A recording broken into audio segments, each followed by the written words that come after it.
Почитувани гледачи, избори 2019.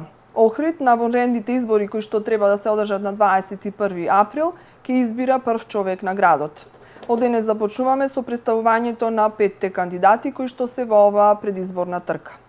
По студиото, господин Стефче Стевовски, кандидат за градоначалник од партијата Демократи. Подреден број 3, но прв ќе се представите пред охридската јавност од телевизијата ВМ. Стефче Стевовски не е прв пат кандидат за градоначалник, ова е втора ваша трка за градоначалничката функција, па еве на самиот почеток, кој беше вашиот мотив за да се кандидирате повтор пат? Пред се поздрав до вашата телевизија, поздрав до гледачите, поздрав до гласачите во градот Охрид и поздрав до сите граѓани на Охрид.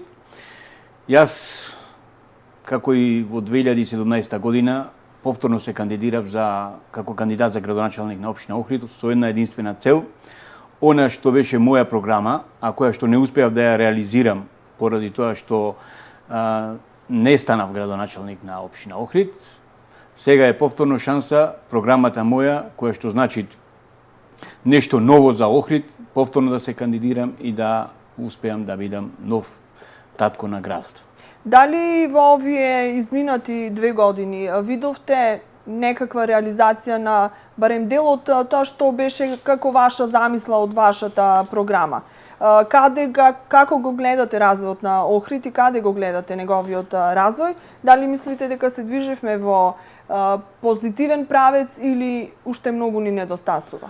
За жал, Охрид и охриѓани се заложнички на политичките партии ВМРО, ДПМН и СДСМ, односно се продолжи она нивна пракса на соработка, на нивна соработка со цел стекнување на имотна корист, а на штета на граѓаните на Охрид и на буџетот на општина Охрид.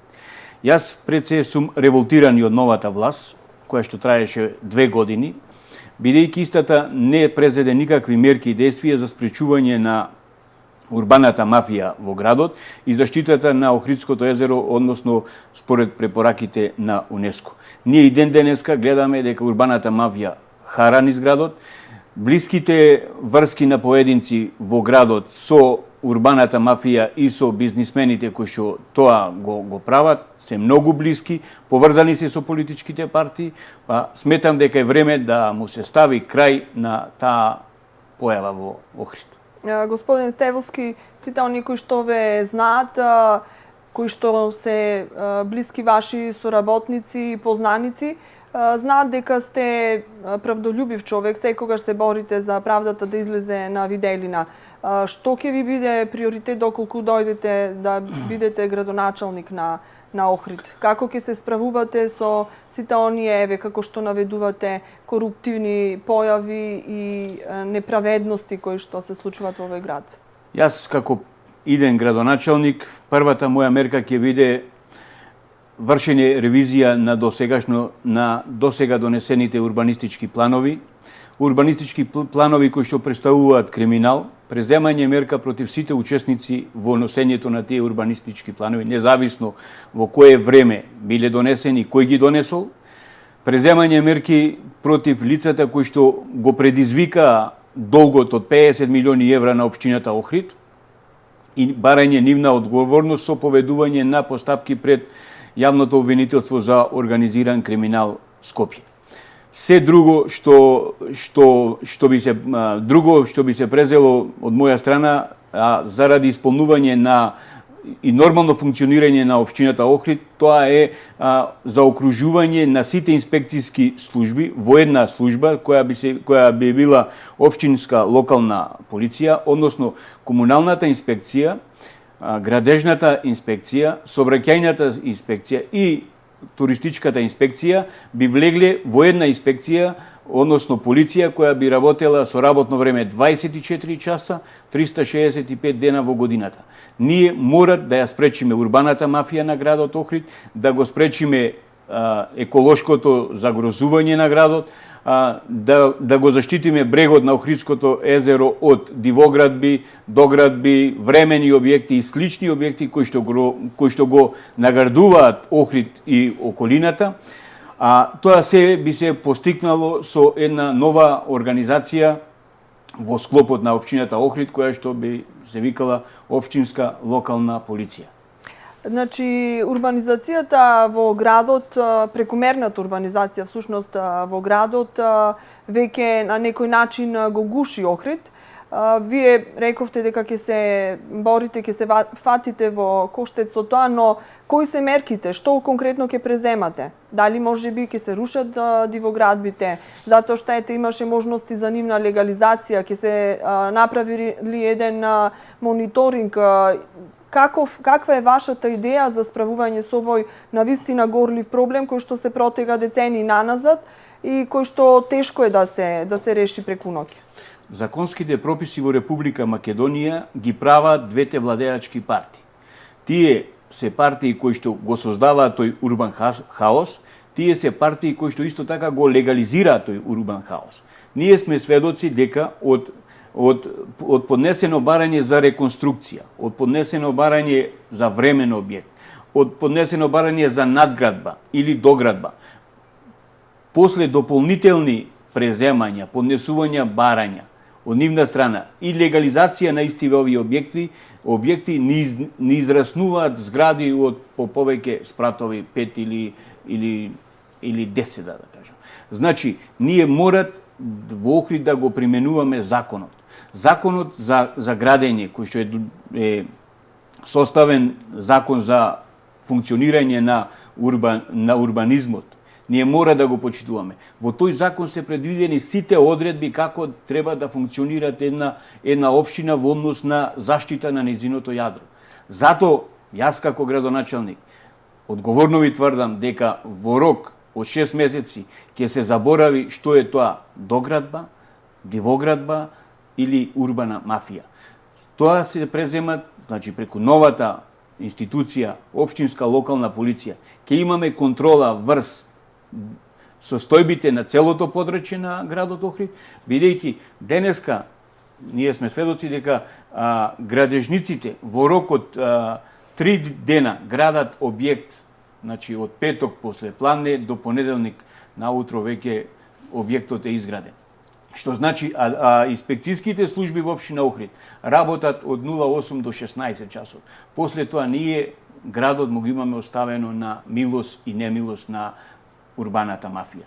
Затоа предлагам воведување на целосна контрола врз градот, кое што ќе ги извршуваат сите тие функции што се предвидени со законот за комунална дејност, градежната инспекција, туристичката инспекција. Мора да се заштити градот и од преголемата бучава кој што ја создаваат одредени угостителски објекти во градот, а за кој што е надлежна општината. Ние сме сведоци дека граѓаните, односно туристите, странски или домашни, не доаѓаат во Охрид поради мир и спокој, не доаѓаат ради да слушаат гужва, да слушаат гласна музика и да не може да спијат цела ноќ. Зато Охрид не може да го крени коефициентот на зголемен број на туристи. Ние се лажиме кога викаме дека Охрид напредува во туризмот. Охрид не напредува во туризмот, затоа што ние ако процентуално го гледаме, Охрид стагнира во туризмот. Немаме ние никаква друга понуда, освен она што представуваат бучава, неред, немир и нечистотија во градот. Значи да сублимираме, акцент ќе ставите на поефикасна поголема ефикасност на инспекцијските служби и како сето тоа ќе се прави кога во моментов имаме многу мал број на инспектори? Што тука во тој поглед можете да направите? Ние сме сведоци дека во општина Охрид имаме превработеност. Од сите тие кадри кои што ќе представуваат превработени на одредени работни места, преку посебна обука, односно ќе се изврши приспособување на истите тие кадри да се вклучат во општинската локална полиција и да ја извршуваат работата на терен. Затоа што во општината Охрид немат слободно столче каде вработените да седат. Значи, сите нови канцеларии се запоседнати. Само да ви кажам за една споредба, општина Велес има повеќе број на жители, а имат половина, 50% помалце вработени во општинската локална самоуправа во општина Велес. Затоа Сега, тука ќе се надоврзам на наредното мое прашање и дел од вашата програма, каде велите дека ќе направите се за да имаме поефикасна администрација, потранспарентна општина. Што подразбирате под поефикасна администрација? Мислите ли дека сега општинската администрација недоволно добро си ја извршува својата работа? Слушајќи го гласот на граѓаните и на гласачите, кога ќе прашате од каде идете, викат од нервно деление идам. Значи, самиот збор од нервно деление разбира дека таму состојбите не се организирани за потребите на граѓаните. Ако локалната самоуправа е создадена за потребите на граѓаните, таа треба да биде во функција на граѓаните. Денеска, половина локална самоуправа можете да ја најдете по охридските кафулиња. Во работно време, како уживаат во природата и во сонцето, а не да бидат на своите работни места. Таму треба човек кој што со својата цврстина, карактер, храброст и честност ќе воведе ред во функционирањето на општината Охрид. Сакате да кажете дека првиот човек треба да биде пример и за општинската администрација да се води и да се раководи според неговите поставени, да речам, постулати? Првиот човек на општината пред се мора да влезе таму со чисти раце и со чисти образ. Но со такви треба и да излезе од таа зграда. Затоа посветеноста која што ја покажуваме за време на изборнава кампања треба да трае и за време на нашиот мандат. Што значи дека првиот човек мора да биде посветен не 8 часа на своето работно време, него 24 часа. За таа цел, заради контрола врз испречување на одредени негативни појави.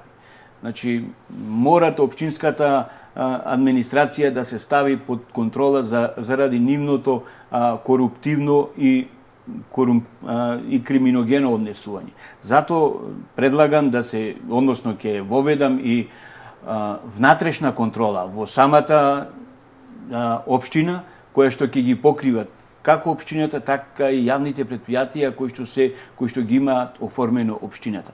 Таа внатрешна контрола ќе функционира, повторно зборувам, а во склоп на општинската полиција, таа ќе функционира 24 часа и граѓаните ќе можат во секое време да пријават дивоградба, доградба, надградба или преземање действија од страна на урбаната мафија.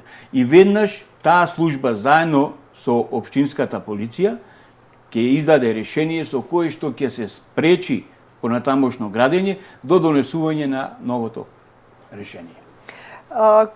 При водењето на минатата кампања, кога бевте за прв пат кандидат за градоначалник на град Охрид пред 2 години, најгласноговорник бевте околу утврдувањето на долгот на општината, околу санкционирање на сите оние кои што придонеле да тој долг расте и изнаоѓање механизми за негово санирање. Исто гледам дека и овој пат тоа го имате ставено во вашата програма. Сега тимот на градоначалникот, за жал покојниот градоначалник, веќе правеше напори и успеа до некаде да го утврди долгот на општината, колку изнесува. Понатаму визиите беа најверојатно да се најдат начини како тој да се санкционира, но вие покрај сето тоа велите дека мора да се поднесе и одговорност.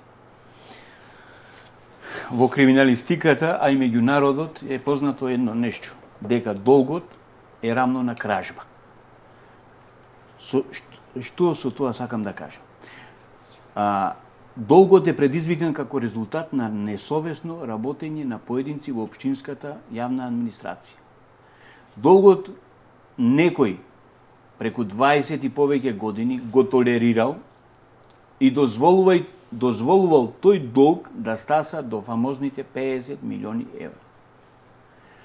Луѓето кои што несовесно работеле во општинската администрација, како градоначалниците, така и советот, така и останатите служби, свесно го одоговлекувале решавањето на овој проблем. Односно и покрај тоа што општина Охрид имала долг, а согласно Законот за локална самоуправа му било забрането да инвестираат во нови проекти, пред да го раздолжат тој долг, тие продолжија со земање на кредити, продолжија со земање и задолжување на општината Охрид.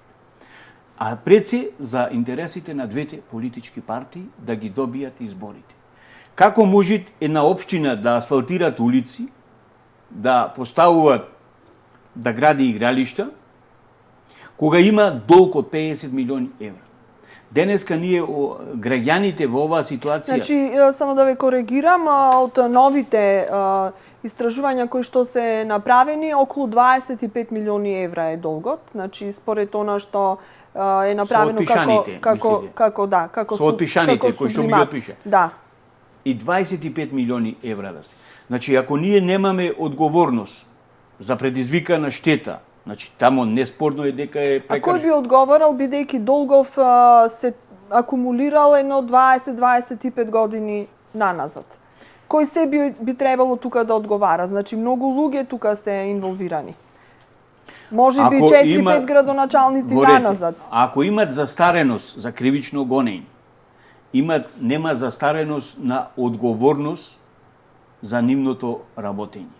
Затоа што граѓаните треба да дознаат кој градоначалник колку ја задолжил и придонесол за достигнување на долгот од 50 милиони. За сите тие градоначалници треба да се направи една ревизија која што не е голема работа. Ако вие бидете градоначалник... Затоа што да се надовршам. Да, затоа што луѓето кои што работеле несовесно и ден денеска се на раководните функции во општината Охрид. Ако не друго, тие луѓе треба да бидат разрешени. Затоа што денеска ако владата го покрива долгот, со чии средства го покрива тој долг? Со средства на земјоделците, со средства на стопанствениците, со средства од буџетот на Република Македонија.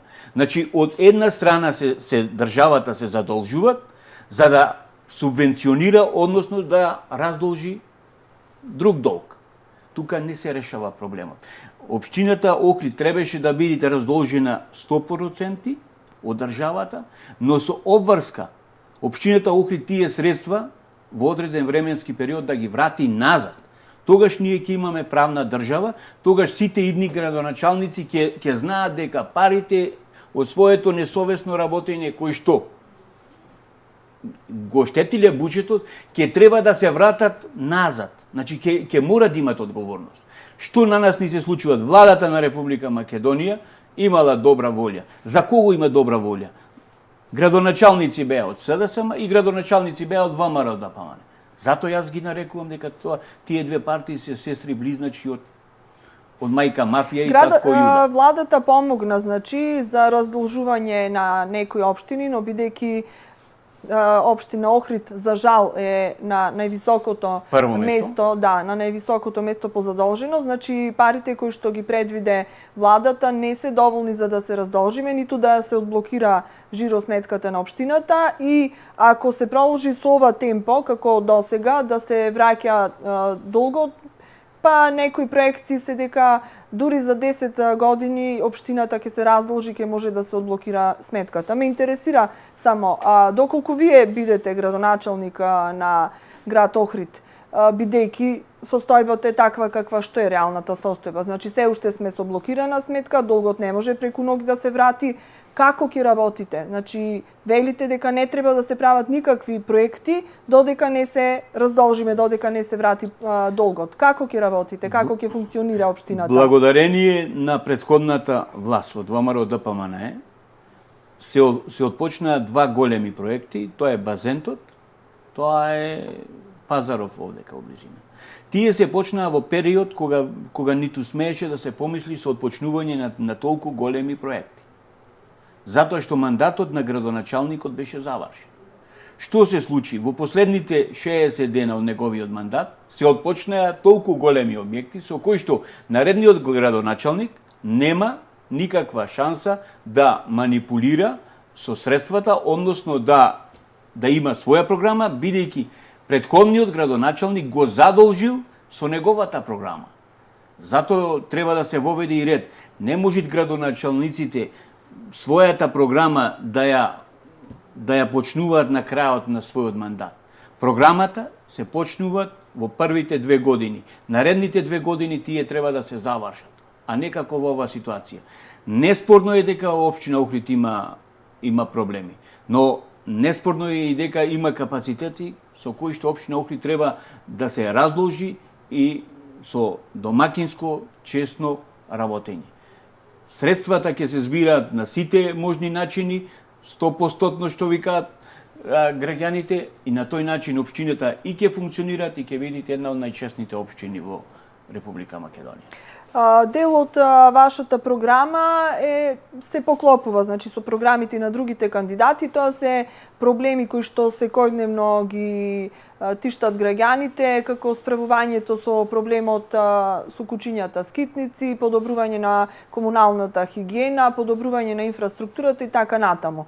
Нема многу да елаборираме за овие точки, многу пати се елаборирало на таа тема во интерес на времето, но на самиот крај веќе на емисијата. Сакам да ми издвоите една точка, една поента од вашата програма. Пошто таа се разликува од останатите програми? Што е она поразлично од програмите на другите кандидати? Пошто вие како градоначалник ќе бидете поразличен и на што ќе ставите акцент? Што е она што вас ве издвојува од другите? Програмата составена од моја страна и од партијата Демократи, одговорно ви тврдам дека ќе се стои на истата 100%.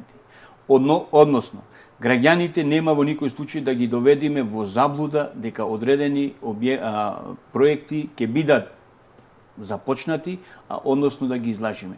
Одговорно ви тврдам, се што е ставено во нашата програма, како борба против урбаната мафија, така воведување ред во градот во однос на паркирањето, во однос на такси превозот, во однос на осветлувањето на потегот од хотел Бетон до Свети Наум, бидејќи тамо представуваат зона на самракот. Сите тие проекти, одговорно ви тврдам дека ќе бидат извршени.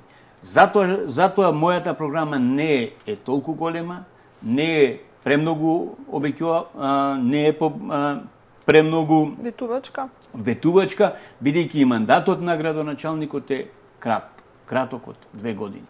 Ние мора да го успоставиме пред се ред во функционирањето на општината Охрид. Ред кој што ќе се почитуваат од наредните градоначалници, почнувајќи од мене и понатак. Така. Реков, изборите ни се за нецели 2 недели, на 21 април охриѓани ќе гласат за, како што сакаме да кажеме, таткото на градот. Какви избори очекувате? Јас сметам дека изборите ќе бидат фер и коректни, бидејќи за тоа се веќе исполнети услови согласно новиот изборен законник. Пред се мислам дека граѓаните треба да излезат, да го дадат својот глас, независно за кој од нас кандидатите. Сепак на Охрид му треба татко. Кампањата веќе е во тек, значи веќе се води неколку дена. Наликува на кампањите од претходните избори. Што мислите вие за оваа кампања? Кампањата мислам дека е позитивна, како од моја страна, така и од останатите против кандидати. Јас единствено се разликувам по тие што сметам и на претходните избори кажав дека не вршам посета на домовите на граѓаните, бидејќи тоа е веќе малтретирање, за мене представуваат малтретирање, некој да дојде во вашиот дом, да ви тропа на врата и да ве убедуваат да го дадете неговиот глас.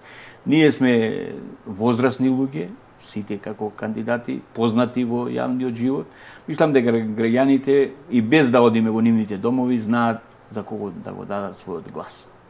И да не одите во нивните домови, сега веќе сте во нивните домови преку малите екрани и преку телевизијата вам. Ви благодарам за ова ваше учество во овој циклус на емисии посветени на вонредните локални избори и ви посакувам многу среќа на изборите. Ви благодарам и на вас среќа.